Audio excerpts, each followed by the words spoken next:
কোনো কাজ কি তুমি ঠিক মতো করতে পারো না? তোমার সমস্যাটা কোথায়? সরি বেবি, নেক্সট টাইম আর এরকম ভুল হবে না। আমি বুঝি না, তোমারে কিছু বললেই তুমি সরি বলে আমার ঝগড়া করার মুডটা নষ্ট করে দাও। কারণটা কি বলো তো? তাইলে শোনো, এক জঙ্গলে এক হাতি আর এক গাধার সাথে তুমুল ঝগড়া হচ্ছিল।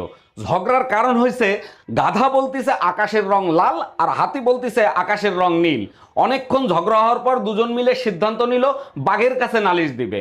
বাঘের কাছে তারা দুজন গেল, বাঘ সবকিছু শুনলো, শুনে বাঘ হাতিকে সাজা দিল।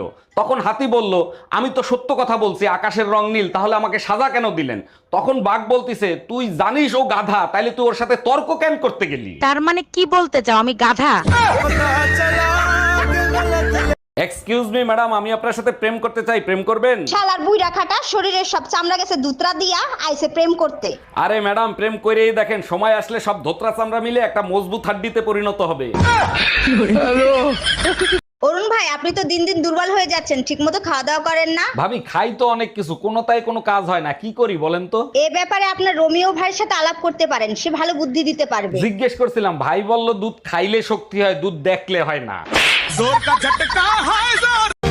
কথা দিয়েছে ভুলে ভুলে যায়, কাছে আমায় ডাকে কোন লজ্জায়।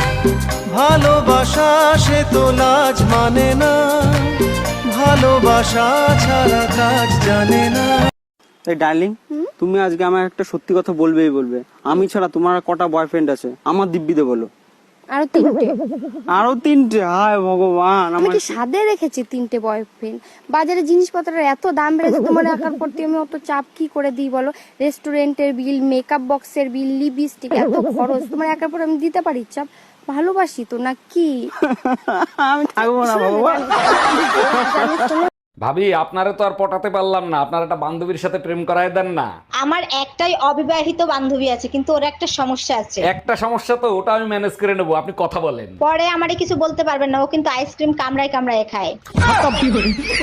তোমার মতো লম্পট আমি এই দুনিয়াতে দুইটা দেখি নাই। আমারে তুমি লম্পট বলতেছো কেন? আমি কি করছি? তাহলে দোতলার ভাবিরে তুমি কি বলছো? বেলকনিতে সেট করতে গেছি, গিয়ে দেখি ভাবির শাড়ি শুকো দেয়া। আমি দেখছি, তারপর কি হয়েছে? তারপর ভাবিরে বললাম, ভাবি আপনার শাড়িটা জাগান, আমি শেভ করব। লক্ষ্মী ভান্ডার জন্য বাড়িয়ে দেয় দিদি। লক্ষ্মী ভান্ডার তো ওই যে 1000 যেটা ছিল 1200 হয়েছে, আর যেটা 500 দিত 1000 দেবে। 1200 2000 দিলে হবে না? দেখো বোঝো অবস্থা। এই বেলকনিতে একটা আন্ডারপ্যান্ট পরে আছে, ওটা কার? ওটা তো আমার না। সন্ধ্যার সময় ঝড় হয়েছে না, মনে হয় আশেপাশের বাড়ি থেকে উড়ে আইছে। ঠিকই বলছো, ওটা পাশের বাড়ির সুমন বাইরে হইতে পারে। আরে না, সুমন ভাই লোকাল তা পরে না, সুমন ভাই ব্র্যান্ডের তা পরে আসে। Bye bye, tata. ফোনে রিচার্জ বাড়িয়ে দিয়েছে, তোমাদের হয়তো টেনশন হয় না, আমার খুব টেনশন। টাকা পাবো কোথায় থেকে? আমি তো আবার লক্ষ্মী ভান্ডারও পাই না।